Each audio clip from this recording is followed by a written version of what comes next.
পাত্তা নিদিয়ে যেন দেখুৱাইছে নহয় মই একবাৰ টানি আনি তাই কামৰ কথা ফচাই দিছোঁ বাপেকা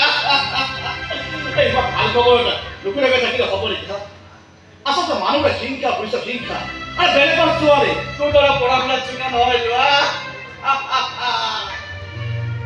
আৰে বৃষ্টি এইবাৰ ভাল খবৰ পোৱাৰ পাছতো তই মন বেয়া কৰি আছ কিয়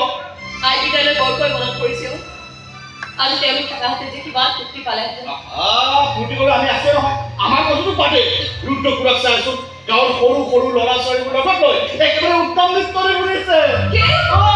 খুৰাই নাচিছে নাচিছে তাৰ মানে খুৰাই আজি দিনতে কৰবাত ঘূৰিলে নে কিয় কি যে কথা ক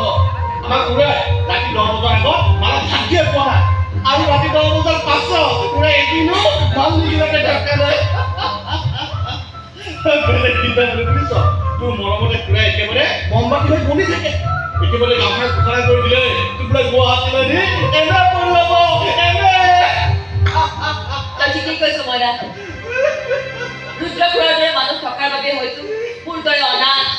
অঘৰী ছোৱালী এজনে পঢ়িবলৈ সুযোগ পাইছে মানুহ হোৱাৰ সুযোগ পাইছে খবৰদাৰ চুবুৰিবি খুৰাই খুৰাই মমতা হ'ব অভিমান কৰিব এবটলৰ ঠাইত 3 বটল কিনিব তেনে পাৰিবি তই চম্ভালিবলৈ হা এক্সিডেণ্ট অফ তোৰ পাছপৰ্টে হস্পিটেলৰ বিচনাত তোৰ দেউতাক যোনটো কল কাষত আছে কেৱল তোৰ দেউতাৰ অন্তৰংগ বন্ধু কেৰুদ্ৰ মৃত্যুৰ আগে খুৰাই তোৰ দেউতাক কথা তোক আৰু এজনী হ'ব নেকি গোটেই জীৱন সেই বুকু চাকৰি ডাগৰ দীঘল কৰি তোৰ কাৰণে দৃষ্টি তই কষ্ট পাবি তই এৰা দিব বুজিলে কেৱল বিয়া পতাৰ সংসাৰ কৰাৰ কথা চিন্তা নকৰিলে তেনে এজন মানুহৰ চাকৰি তলত থকাৰ পাছত তই নিজকে কেনেকৈ অনাথ কৰিব পাৰা কেনেকৈ